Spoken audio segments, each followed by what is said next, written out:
Sexta-feira, a gente fala de acessibilidade. Mariana Baile. Deixa eu dar boa noite para a Mariana e boa noite para os convidados. Boa noite, convidados. Sejam bem-vindos aqui ao programa. E antes de iniciar, a gente sempre lembra que você aí de casa, você também é nosso convidado e pode participar do Cidadania. Mande a sua pergunta através do nosso Facebook, facebook.com/cidadaniatve, ou também através do telefone 3230 1530. Aguardamos a sua participação. Aliás, Maria, é importante lembrar que o nosso Facebook, sempre que acessa o Facebook, sabe o assunto do dia. Bem cedinho está lá o assunto do dia aqui no Facebook. Quer saber qual é o assunto do Cidadania, aquele assunto que a gente vai tratar no final da tarde? Vai cedinho lá que já está colocado lá, já tem toda a informação e outras informações sobre o nosso programa. Bom, já dei as boas-vindas para vocês e agradeço muito, novamente, a Mariana também, sobre a presença de vocês. Eu acho que a gente queria com vocês, que são especialistas na área, definir o que é essa inclusão, né? Porque a gente ouve, assim, falar de várias definições. Quando que realmente se faz a inclusão? Maúcha? Primeiro, quando a gente fala em inclusão, a gente está falando de uma educação que é para todos. São todas as etnias, os gêneros, diferentes idades, questões sociais, então todos mesmo, né? Mas, de maneira geral, a gente fala da educação inclusiva quando a gente está falando da educação especial na perspectiva da educação inclusiva, que são esses casos que você falou, né? Então, as crianças que têm algum tipo de deficiência, né? Autismo, né? E altas habilidades e superdotação. Mas a educação inclusiva é uma educação que é para todos, né? Incluindo todo mundo, de fato. E em tese, quer dizer, se nós formos olhar a etimologia da palavra inclusão, é pôr para dentro. E se vai colocar para dentro, alguém está fora. Mas até além disso, é uma questão de... coloca para dentro não significa que inclui, na perspectiva da educação inclusiva. Porque é mais do que dispor para o aluno recursos de acessibilidade ou colocá-lo na escola. Ele tem que ter a diferença dele contemplada. Então, é muito mais do que o sentido dicionarizado, digamos, né? Mariana? Que formas de inclusão, Felipe, na tua avaliação, seriam as mais cabíveis nesse momento em que a gente fala em inclusão na sala de aula? O que seria o acolhimento que tu mesmo cita nos teus textos, nos teus artigos? Eu, pelo menos, divido a inclusão em duas partes. Bom, ela pode ser dividida em mais partes, né? Mas nós temos a inclusão instrumental, que são a disponibilização de recursos de acessibilidade, como máquinas em braille, ou, enfim, qualquer outro recurso que seja utilizado de modo instrumental, e a inclusão atitudinal. E essa é a mais difícil, porque quando nós temos objetos ou materiais para inclusão, por exemplo, o governo federal disponibiliza isso de alguma forma, mas atitude não se compra, atitude se tem e se educa. Essa é a parte mais difícil. Por isso que eu falo sempre em acolhimento. Às vezes, uma escola pode até não ter os recursos todos, mas se ela acolher a diferença daquele aluno, ela vai estar sendo inclusiva mesmo sem ter esse nome. E essas mudanças, que eu acho que vocês falam de um comportamento assim, de uma mudança no comportamento social, mas como que ela tem que vir, tem por onde começar, ou que frentes devem ser atacadas inicialmente? Talvez a primeira frente tenha a ver com o acesso dessas crianças que tu ainda mencionaste, que ainda estão, algumas delas, né, uma parte significativa fora. O acesso talvez seja no que a gente está mais progredindo, né? Desde 2008, houve uma inversão que a maioria das crianças que têm deficiência, que estão em alguma escola, estão em escolas regulares e não mais em escolas especiais, né? A gente teve essa inversão histórica desde o ano de 2008. Então, esse acesso cada vez mais está acontecendo, o número de crianças é cada vez maior nas escolas e agora a gente tem que começar o segundo passo, né? Porque não basta colocar para dentro, como o Felipe colocou. Então, esse acesso está havendo, mas e a qualificação desse processo, né? E existem muitas ações que estão sendo feitas, colocadas à disposição das escolas, sejam esses materiais, né, como o Felipe falou, como formação continuada, que são disponibilizados também pelo governo. E aí entra a dificuldade dessa barreira atitudinal, né? De eu querer, de eu me abrir, de eu quebrar a minha resistência do que eu estou acostumada, do que eu entendi que era ser professor, do que é ensinar, e entender que ensinar tem que ser para todos e que então as ferramentas estão sendo disponibilizadas. Mas, Maúcha e Felipe, eu não sei se vocês pensam um pouco a respeito disso, assim, ó, que quando nós temos diferentes num espaço menor, tu não pode trazer e tratar, e tentar homogeneizar e tratar como iguais. Eu não sei se a diferença, se o nosso pensamento lógico seria isso, seria trazê-los todo por uma unidade, quanto que não, que eu acho que tem que ver como diferença. Eu não sei se vocês concordam, se essa é meu pensamento, como é que se alinha? Eu citaria até uma pesquisadora, professora Maura Lopes, que diz que estar na escola não garante o lugar do incluído. Porque ele pode estar ali e não está sendo aceito, por exemplo. Então, isso causa algumas dificuldades, porque eu, digamos, eu mesmo, no meu caso, tenho baixa visão. Na minha época de escola, eu estudava em escola comum, mas eu me sentia completamente fora de todas as ações da escola, porque eu não tinha isso. E eu acho que, desculpa, complementando a tua pergunta anterior, acho que, o que a Maúcha disse, é uma questão também de não só vermos agora o acesso, mas também vermos se esses alunos não evadiram. Se evadiram, por que evadiram? Como eles estão concluindo? Estão concluindo? Porque uma coisa é a gente ter o índice de matrículas. A outra é, será que essas mesmas crianças todas, ou pelo menos quase todas, concluíram? E se concluíram com qualidade, se houve aprendizagem, se houve desenvolvimento, né? E esse ponto de significar, valorizar as diferenças, talvez seja a mudança principal que a gente tem que perceber. Porque o avanço, e às vezes as pessoas dizem assim, isso é uma farsa, não tem como eu achar que esse aluno que tem, por exemplo, uma deficiência intelectual vai aprender exatamente a mesma coisa que o outro. Mas não é isso que se deseja. Exato, O desejo é desenvolver o potencial de cada um, seja qual for, entendendo as qualidades e as limitações que todos nós temos, né? Então, ao passo que a gente entende que somos diferentes, temos maneiras diferentes de aprender, todos nós aqui temos, né? Então, ao passo que isso é reconhecido e que isso é valorizado, começa a haver a inclusão, né? E aí cada aluno vai ser parâmetro de si mesmo. Eu estou evoluindo do que eu estava ontem, independente se o João, se a Maria está evoluindo, eu estou melhor do que eu estava ontem, a minha cidadania, a minha autonomia está sendo promovida. Em relação a ti mesma, não aos demais. Aos outros, né? E a exclusão acontece não só das pessoas com deficiência.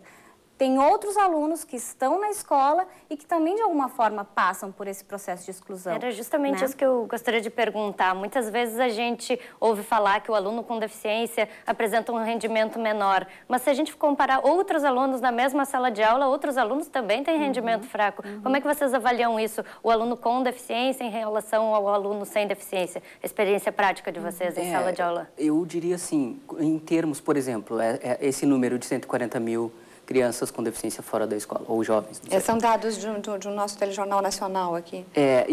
Só que quantas crianças sem deficiência estão fora da escola também? Exato. Então, não é uma questão de política pública mais global, é uma questão de cultural mesmo.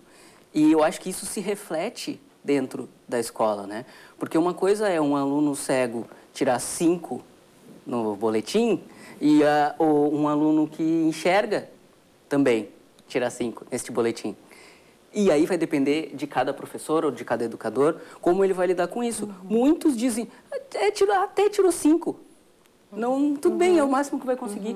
Eu diria, bom, o que a gente procura, né? Procuramos a excelência. Né? E eu não tenho baixas expectativas. E aí a gente entra numa ideia de superação das pessoas com deficiência. Que todo mundo diz que qualquer pessoa com deficiência, qualquer coisa que a gente faça, a gente se superou. Eu nunca vou dizer que uma pessoa com deficiência superou-se, porque eu nunca espero menos dela do que aquilo. Então é uma questão de expectativas. E o que é avaliado não é isso, né? Se avalia outras questões ainda, né? Também é uma avaliação que tem que ser integral, né? E talvez, nesse sentido da tua pergunta, um dos principais benefícios que a inclusão está trazendo não é só discutir a questão da educação especial, na perspectiva da educação inclusiva. É a gente discutir educação, né? Porque a gente vive um momento de crise na educação, de baixo rendimento, né? A gente fala de crianças que chegam 4º, 5º ano sem estarem plenamente alfabetizadas. Então, esse é um problema maior. E aí a gente não pode penalizar e colocar todas as questões para as pessoas que estão com deficiência. Não são elas que estão trazendo problemas para a escola. É a escola que tem que se ver, que tem que refletir com todas essas pessoas e ver como que vai dar conta da aprendizagem de cada um, né? Tu trabalha com escolas, né? Escolas do município de Esteio.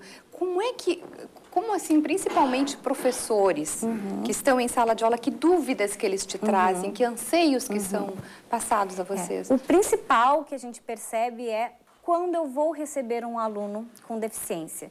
Então, é algo que é novo. Tudo que é novo gera medo, gera ansiedade, então há uma preocupação do se eu vou saber e uma ideia de que eu vou ter que ser um professor completamente diferente do que eu fui, né? E a gente percebe, acompanhando, que sim, são desafios que têm que ser enfrentados, mas que também há muita satisfação ao ver que tu tá possibilitando a inclusão e a aprendizagem de uma pessoa que talvez não estava tendo essa oportunidade. Então, os professores, no caminho desse processo, vão se dando conta disso e vão vendo que algumas ferramentas têm que se ir atrás e muitas já estão dadas, né, com a caminhada que os professores já têm. Que vai ser sinalizado, mas assim, muitas vezes, eu não sei se a Mariana também concorda, o Felipe, que a preocupação também deveria ser com o todo, como é que o todo vai incluir e vai se sentir incluído, vai se sentir acolhido, como disse o Felipe, eu gostei muito do termo, né?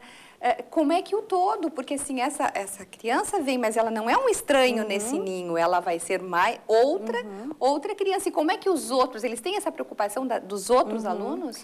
O contato com os alunos talvez seja a parte, principalmente quando há uma entrada no início, crianças que estão desde a educação infantil, isso vai se tornando um processo muito familiar, muito presente, né? E nós que olhamos com essa estranheza. Então, a gente tem que olhar que esse aluno é desse professor, mas é dessa escola, é dessa família, é dessa sociedade. Então, é uma questão que ultrapassa, como a gente conversava antes, né, Felipe, os muros da escola.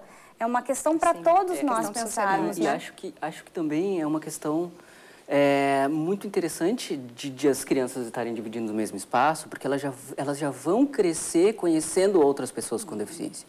Então, elas já vão saber como é lidar com essa pessoa. E são crianças ainda. Então, elas não pegaram esses vícios que a gente tem, às vezes, de estigmatizar, de ter estereótipos, de ter preconceitos. De alguma forma, pelo menos a maioria delas, já vai crescer com uma mentalidade inclusiva. Então, eu acho que os resultados, talvez a gente já veja alguns hoje, mas os resultados dessa política, dessa prática inclusiva, que tem que ser melhorada sim, a gente tem que melhorar a cada dia, não pode achar que a política de inclusão que temos hoje é perfeita, porque não é, mas ao longo do tempo, ao longo dos anos, talvez demore bastante tempo, mas é melhor que demore e seja mais sólido do que ter uma coisa artificial para um momento. Trazendo um pouquinho da tua experiência, Felipe, quais seriam as atitudes que realmente fazem a diferença dentro da escola? Tu que já passou aí por todo o período de escolarização, né, na escola comum, trazendo a tua experiência, o que seriam as ações que ajudam? Eu tive inclusão, de fato, no ensino superior. Só quando comecei estava na metade do curso de pedagogia na URGS, que eu me dei conta do que era, de fato, estar incluído dentro da minha diferença. Quando eu cheguei no programa Incluir, que hoje é o núcleo de acessibilidade da URGS, e me perguntaram, o que tu precisa? Que amor. O que eu preciso? Eu não sabia o que eu precisava, porque só me davam as coisas. E é uma pergunta simples, né? E eu tinha que aceitar aquilo, porque era o máximo que poderiam me dar e eu que me desse por satisfeito. Então, essa pergunta, eu não preciso de recurso do governo para fazer essa pergunta para uma criança cega, por exemplo. Eu talvez saiba o que ela precisa. No entanto, eu pergunto para ela, eu dou a ela o direito de dizer isso. Acho que é o principal. A sua família, né? E entender que é um direito, né? Exato. Então, tu não estava ganhando um favor de alguém perguntar o que tu precisa. É um direito nosso assegurado na Constituição já em 88. Todos nós temos direito à educação. Então, ninguém está fazendo favor para ninguém, né? A gente está agora lutando para que esse direito seja assegurado, né? Mas tem muita gente que ainda defende as escolas especiais, tem muita gente que ainda que prefere garantir essa forma, né? Aí eu te diria uma coisa, eu não defendo e nem condeno. Sim. Porque... Não existe uma fórmula. Não, a questão é, hoje em dia, as escolas especiais, e elas são, às vezes, uma das poucas formas de socialização que crianças com múltiplas deficiências têm, por exemplo. Então, eu não acho que a gente deve fechar as escolas especiais. Eu acho que a gente talvez tenha que repensar o modelo da escola especial. Aí é um pouco mais complicado, porque simplesmente vai lá, fecha, acabou. Agora, temos que repensar isso. E também há coisas das escolas especiais que podemos levar para a escola comum. E coisas da escola comum que podemos levar. Não é uma questão de achar que um modelo é bom ou mal, né? É uma questão de encontrar um termo, de encontrar um equilíbrio. De mais uma vez aceitar a diferença, talvez. Eu só vou pedir licença a vocês um pouquinho, a Mariana, agora é hora da gente fazer o nosso intervalo, mas ele é bem rápido e a gente já volta.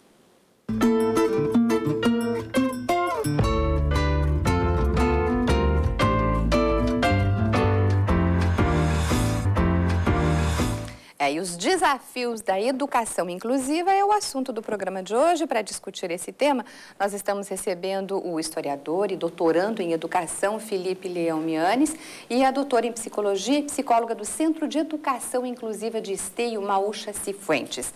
Eu estou aqui hoje com a Mariana Baile comigo. Mariana, abre o bloco aí com a gente. Com certeza. Bom, então gostaria de retomar um pouco pensando, a gente fala muito em qualificação dos professores, como é que eles vão trabalhar com os alunos com deficiência na escola. Eu sei que a disciplina de Libras já é uma disciplina obrigatória dentro das licenciaturas. Eu gostaria de saber a avaliação de vocês. Como está a preparação dos professores e que tipo de outros conteúdos podem ser abordados para que eles consigam trabalhar com os alunos com deficiência de forma efetiva? Nós temos a disciplina de Libras, mas Bom, a Libras é uma língua e as disciplinas obrigatórias são de 2 créditos. São 30 horas aula. Eu duvido alguém que consiga aprender minimamente uma língua em 30 horas aula. Então, isso é uma outra questão, é um outro debate, talvez para um outro momento. Mas o mesmo se aplica na formação superior para trabalhar com alunos com deficiência. Normalmente são disciplinas, uma disciplina, 2, com 4, 5 créditos somados. Isso não vai preparar uma pessoa para trabalhar com outras com deficiência. Mas talvez nem que fosse um curso inteiro conseguiria. Porque cada criança é uma criança, cada pessoa é uma pessoa, cada contexto é um contexto. Então, o que vai mostrar é o aprendizado com aquele aluno mesmo. E aí a gente está pensando especificamente, no caso de Libras, pessoas surdas, enfim. Mas e outras deficiências? Por exemplo, o tema da audiodescrição, que poderia beneficiar alunos com deficiência visual. Isso é tratado dentro das licenciaturas? Eu acho que deveria ser mais. Nós não temos ainda um estudo mais aprofundado da audiodescrição na educação. Eu tenho ficado muito implicado com essas questões, porque sou audiodescritor também, e, assim como a Mariana. E eu, pelo menos, fico pensando em como a gente pode aplicar a audiodescrição nas escolas.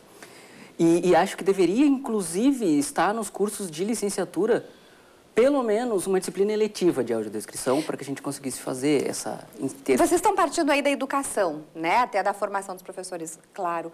Mas em questão de sociedade hoje, onde é que se pode... Porque isso é uma postura hoje que nós, como cidadãos, temos que ter.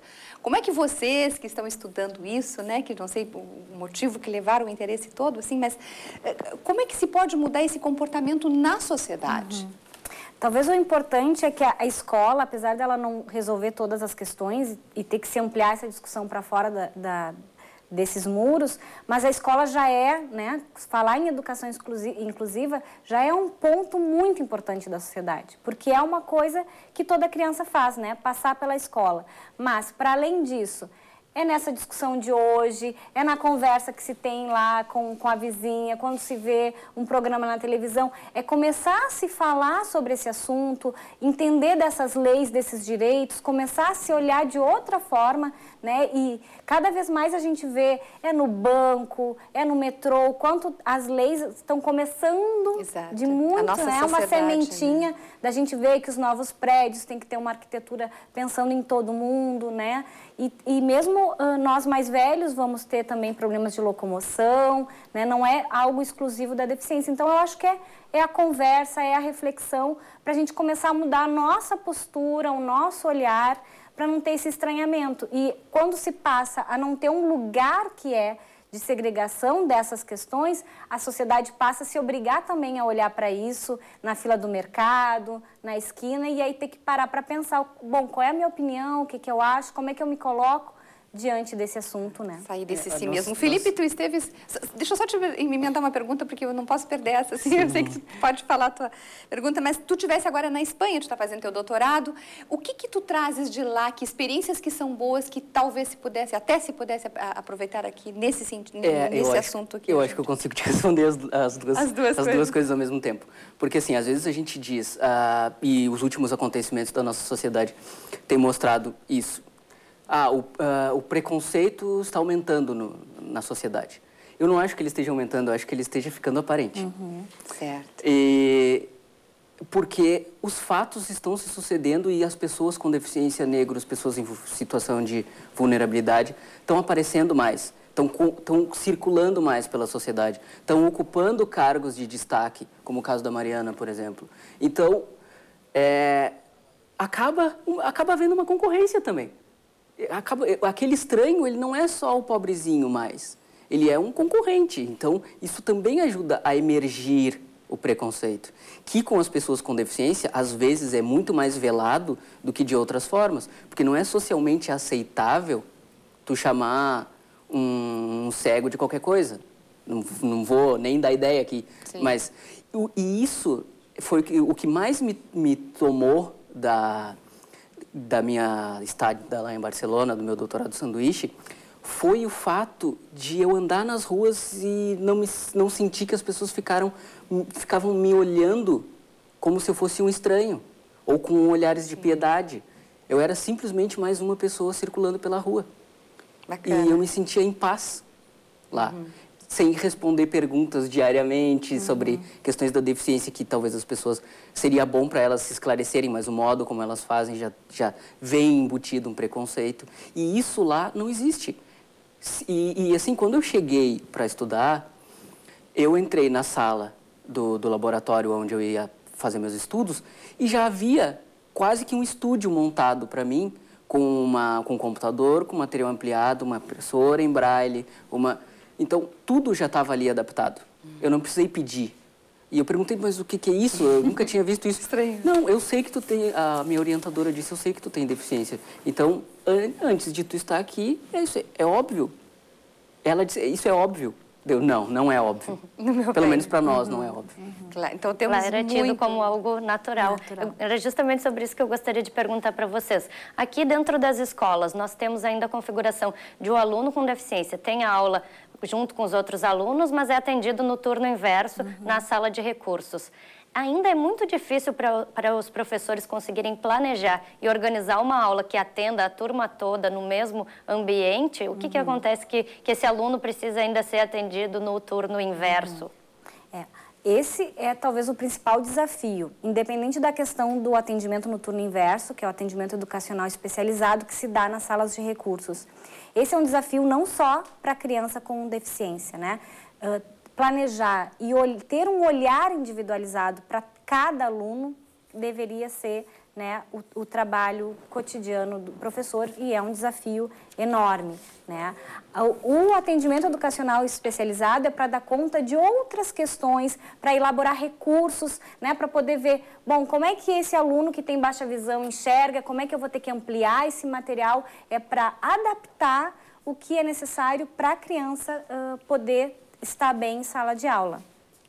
Bom, a gente abriu o programa falando assim, né, de todas essas, de todo esse número alto de pessoas que não estão, bem grande, bem expressivo, de pessoas não incluídas e com várias deficiências, né, a questão de transtorno de desenvolvimento, questão do autismo e questão até da superdotação. Cada um deles valeria um programa, porque hoje a gente só deu uma pinceladinha. Não é? Certo. Eu só agradeço a vocês e acho que a gente vai voltar a falar, é claro, sobre outros e sobre esses assuntos até específicos, né, Mariana? Com certeza. Que temos que bater, né, em cada um deles. Desdobrar. Assim. E a questão da educação, com toda certeza. Por hora, a gente agradece aqui a presença, a vinda de vocês. Obrigado. Obrigada. Valeu, Mariana. O convite para próximas oportunidades. Com certeza voltaremos a conversar. Valeu estar junto hoje, de novo, mais uma vez. E nós agradecemos, como sempre, a sua companhia e desejamos um bom fim de semana e até segunda-feira, onde nós vamos falar sobre a participação popular na política, em mais um programa da série Política e Eleições e Cidadania. Uma boa noite, até segunda-feira.